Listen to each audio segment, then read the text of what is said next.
Hello விவோஸ், நாம் இன்னைக்கு நம்மளுடைய சேனலில் ரொம்பவே ஒரு இன்ட்ரெஸ்டிங்கான டாப்பிக்கை பற்றி தாங்க தெரிஞ்சுக்க போகிறோம். பொதுவாகவே இந்துக்களுடைய இதிகாசங்களில் ராமாயணம் அப்படிங்கிறது ரொம்ப ரொம்ப பெரிய ஒரு புராண கதை. அந்த ராமாயணத்தை பற்றி நமக்கு முழுமையாக தெரியல அப்படின்னா கூட சின்ன சின்னதாக நம்ம கதைகளில் கேள்விப்பட்டிருப்போம், இல்லைன்னா படங்களாக பார்த்துருப்போம். அப்படிப்பட்ட ராமாயணத்தினுடைய மிகப்பெரிய பகுதி அப்படின்னு சொல்லக்கூடியது எது அப்படின்னா, ராவணன் சீதையை கடத்தி சென்றார் இல்லையா இலங்கைக்கு. அவர் கடத்தி சென்று அசோகவனத்தில் அவர் சிறை வைத்திருந்தார் பாருங்க, அந்த நாட்கள் தாங்க.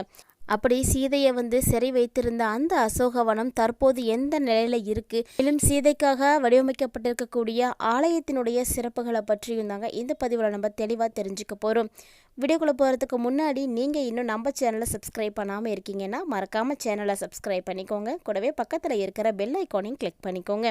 அப்போ தான் நாங்கள் போடக்கூடிய வீடியோக்கள் எல்லாமே உங்களுக்கு நோட்டிஃபிகேஷனாக உடனுக்குடன் வந்தடையும், நீங்களும் பார்த்து பயன்பெறலாம்.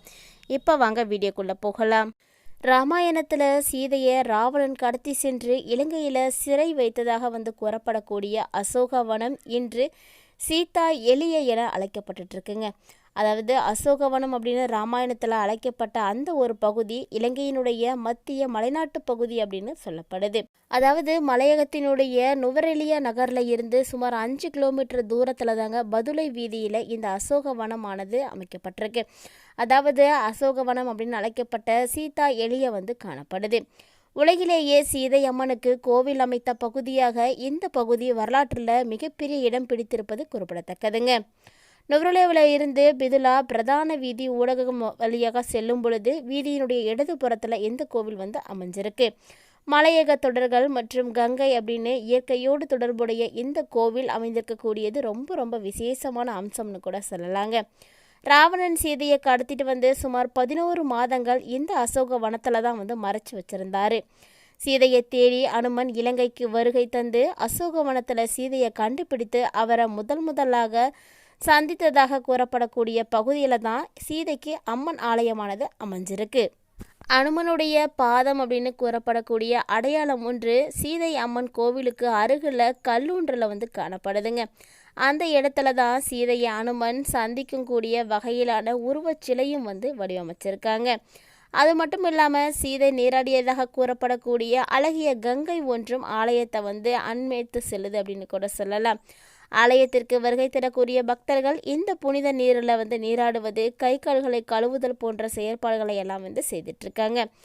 இது மட்டும் இல்லாமல் ஆலயத்துக்கு முன்பாக காணப்படக்கூடிய மலைத்தொடரில் அனுமனுடைய முகத்தை போன்றதொரு தோற்றமும் தெரியுதுங்க. அது மட்டும் இல்லாமல் அனுமன் சஞ்சீவி மலைகளை கொண்டு செல்லும் பொழுது அதிலிருந்து வீழ்ந்த பகுதி தான் அப்படின்னு பக்தர்களால் இன்றும் நம்பப்படுது. அசோகவனம் அப்படின்னு கூறப்படக்கூடிய இந்த பகுதியில் இன்றுமே அசோக மரங்களை காண முடியுதுங்க. அதிலும் குறிப்பாக ஆலயத்தை அண்மித்து செல்லக்கூடிய ஆற்றுக்கும் அனுமன் சீதையை சந்தித்ததாக கூறப்படக்கூடிய இடத்துக்கும் அருகில் தான் இந்த அசோக மரத்தை காண முடியுதாம். மேலும் இந்த மரத்தில் பார்த்தீங்கன்னா அதிக அளவில் குரங்குகள் நடமாடிட்டு இருக்குங்க. இது அனுமனுடைய அவதாரங்களாக இருக்கக்கூடும் அப்படின்னு பக்தர்கள் நம்புகிறாங்க. மேலும் இந்த ஆலயத்தில் மூலஸ்தானத்தில் ராமர், சீதை, லக்ஷ்மணன் ஆகியோருடைய சிலைகள் வச்சுருக்காங்க. இது மட்டும் இல்லாமல் விநாயகர், அனுமன் உள்ளிட்ட பல சிலைகளும் இங்கே காணப்படுறது அப்படிங்கிறது ரொம்பவே விசேஷமானது. பொதுவாக ராமாயணத்தில் சொல்லப்படுகின்ற ஒரு வசனம் கண்டேன் சீதையை, அதாவது ஆஞ்சநேயர் சீதையை முதலாக கண்ட இடம் என்று இதைத்தாங்க சொல்லுவாங்க. சீதை அசோகவனத்தில் இருக்கும் பொழுது சீதையை தேடி வராரு அனுமன். அப்போது அவர் முதலாக அசோகவனத்தில் இங்கு தான் சீதையை பார்த்துருக்காரு. அதனால தான் கண்டேன் சீதையை முதலாக கண்ட இடம் என்று பிரசித்தி பெற்று இந்த இடம் காணப்படுதுங்க. இந்த வாசகத்தை நம்ம நிறைய இடங்களில் கேள்விப்பட்டு இருப்போம். அது மட்டும் இல்லாமல் அந்த இடத்துல தான் அனுமனுடைய பாதமும் இருக்குது. அனுமன் சீதையை கண்ட பிறகு தன்னுடைய விஸ்வரூபத்தை எடுத்து காட்டி நமஸ்காரம் செய்த இடம் அப்படின்னும் இதை சொல்லுவாங்க. அதனால் விஸ்வரூப பாதம் இங்கு தாங்க காணப்படுது. மேலும் இந்த இடத்துல புனிதமான இடமாக இருப்பதால் இந்த கங்கையை சொல்லுவாங்க. அதாவது சீதை வாழ்ந்த காலம் கிருதயுகம் அப்படிங்கிறதுனால இந்த சீதை இந்த கங்கையில் நீராடி இருக்கலாம் அப்படின்னு சிறப்பித்து சொல்லுவாங்க. அதனால தான் இந்த நதி கூட சீதாதேவியினுடைய நாமத்தில் இன்றும் அழைக்கப்படுதுங்க. அதாவது இந்த கங்கை சீத பவித்ரா கங்கை அப்படின்னு அழைக்கப்படுது. மேலும் இங்கு சீதை இருந்ததற்கு சான்றாக அசோக மரங்கள் இன்றுமே இருந்துட்டு தாங்க இருக்கு.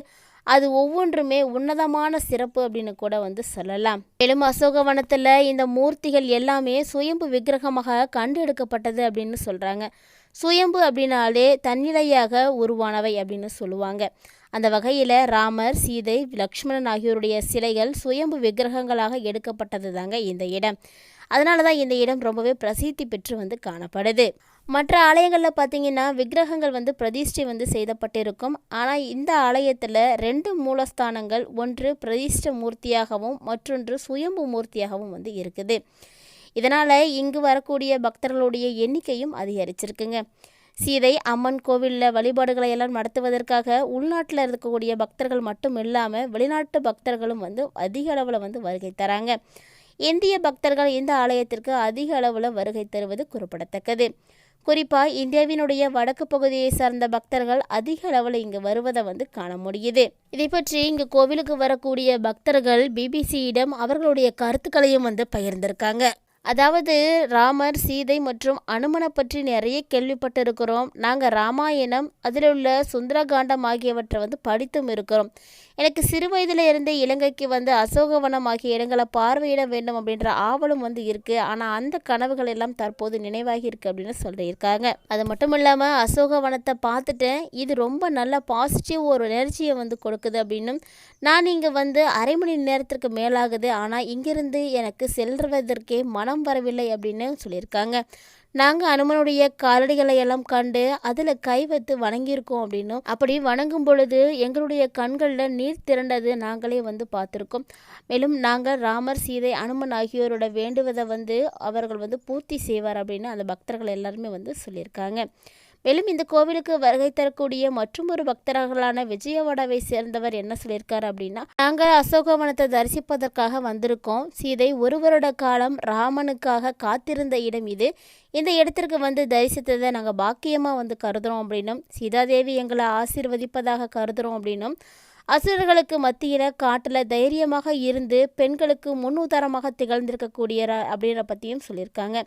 எத்தனை இன்னல்கள் வந்தாலும் சீதாதேவியைப் போல பெண்கள் தைரியமாக இருந்து இவர்களுடைய வாழ்க்கையில் சாதிக்க வேண்டும் அப்படின்னும், அனுமன் அவ்வளவு தூரத்தில் இருந்து இங்கு வந்து சீதையினுடைய நிலையை தெரிந்து கொண்டு ராமருக்கு தெரியப்படுத்திய இந்த இடத்துல தரிசித்ததை நாங்கள் பாக்கியமாக கருதுகிறோம் அப்படின்னு சொல்லியிருக்காங்க. இதுபோல் ஒவ்வொரு தரப்பினரும் இந்த ஆலயத்தை பற்றி அவர்களுடைய கருத்துக்களை வந்து பகிர்ந்துட்டு இருக்காங்க. சீதா அசோகவனத்தில் இருந்த இடத்த இங்கு கோவிலாக கட்டியிருக்கிறாங்க. இங்கு தான் அனுமன் சீதையை சந்தித்து அவர் கொடுத்த செய்தியை ராமரிடம் வந்து கொண்டு சென்றார் அப்படின்னும், இங்கே இருக்கக்கூடிய நதி சீதை குளித்த நதி என்றும், இதில் நீராடினால் மிகவும் குளிர்கிறது என்றும், இந்த இடம் மிகவும் அற்புதமாக இருக்குது அப்படின்னு நிறைய பேர் வந்து சொல்லிட்டு போயிருக்காங்க. இது மட்டும் இல்லாமல் இந்த நிலையில் தற்போது அயோத்தியில் ராமருக்காக அமைக்கப்பட்டிருக்கக்கூடிய கோவிலுக்கு சீதை கோவிலில் இருந்து கற்களானது அனுப்பி வைக்கப்பட்டிருக்குங்க. இலங்கைக்கும் இந்தியாவிற்கும் இடையில் ராமாயண வரலாறு காணப்படுகிறது அப்படின்ற நிலையில் இலங்கையில் இருந்து கல்லொன்றானது அயோத்தியில் இருக்கக்கூடிய ராமருக்கு வந்து அனுப்பி வச்சிருக்காங்க. இது எல்லாமே இந்திய அரசாங்கத்தினுடைய உதவிகளோடையே வந்து நடந்திருக்குங்க. இதை தொடர்ந்து தான் இந்த கோவிலுடைய புனர் நிர்மாண பணிகள் எல்லாமே வந்து நடந்துட்டுருக்கு. இந்த இடமானது ராமாயணத்தின் சுந்தரகாண்டத்தில் ரொம்ப பிரசித்தி பெற்ற இடமாக வந்து காணப்படுதுங்க. இந்த கோவிலுடைய கும்பாபிஷேகம் எதிர்வரக்கூடிய ஏப்ரல் மாதம் 17ஆம் தேதி நடைபெற இருக்கக்கூடிய நிலையில் ராம நவமி அன்று நடத்தப்படவும் இருக்கு. இதற்காக தான் அண்மையில் அயோத்தியில் அங்குரார் பயணம் செய்யப்பட்ட கோவிலுக்கு இங்கிருந்து கற்களானது அனுப்பி வைக்கப்பட்டிருக்கு. இந்த கோவில் பிரசித்தி பெற்ற கோவில் அப்படிங்கிறதுனால இந்திய நாட்டு பிரஜைகளினுடைய வருகை அதிக அளவில் வந்து காணப்படுது. மேலும் சீதா சிறை வைக்கப்பட்டிருந்த அசோகவனத்தை பற்றி பல தொல்லியல் அறிஞர்களுடைய பார்வையில் நிறைய கருத்து கணிப்புகளானது வெளிவந்திருக்குங்க. அதாவது சீதை சிறை வைக்கப்பட்டிருந்தக்கூடிய அந்த இடமானது இன்று வரைக்குமே தொல்லியல் ரீதியில் வந்து உறுதிப்படுத்தப்படவில்லை அப்படின்னு சொல்லப்பட்டிருக்கு. மட்டுமில்லாமல் ராமாயணத்தில் கூறப்பட்டிருக்கக்கூடிய விஷயங்கள் போன்று அங்கே எதுவுமே நடந்ததாக அறிகுறிகள் இல்லை அப்படின்னும் வந்து தகவல்கள் எல்லாம் வெளிவருது. இதை பற்றிய உங்களுடைய கருத்துக்கள் என்ன அப்படிங்கிறதையும் கமெண்ட் பாக்ஸில் எங்களோட வந்து மறக்காமல் வந்து ஷேர் பண்ணிக்கோங்க. மேலும் ராமாயணம் யாருக்கெல்லாம் ரொம்ப பிடிக்குமோ அவங்களாம் தவறாமல் வீடியோக்கு லைக் பண்ணிவிட்டு உங்களுடைய குடும்பத்தில் யாராவது ராமாயணத்தை முழுமையாக படிச்சிருக்காங்களா அப்படின்றதையும் கமெண்ட் பாக்ஸில் எங்களோட வந்து ஷேர் பண்ணிக்கோங்க. இது போன்ற சுவாரஸ்யமான தகவல்களை எல்லாம் உடனுக்குடன் தெரிஞ்சுக்கிறதுக்காக நம்மளுடைய சேனலை சப்ஸ்கிரைப் பண்ணிட்டு தொடர்ந்து ஃபாலோ பண்ணிக்கோங்க. இது மட்டும் இல்லாமல் இது போன்ற நிறைய சுவாரஸ்யமான தகவல்களானது தினந்தோறும் வீடியோக்களை பதிவேற்றம் செய்துட்டு இருக்கும்.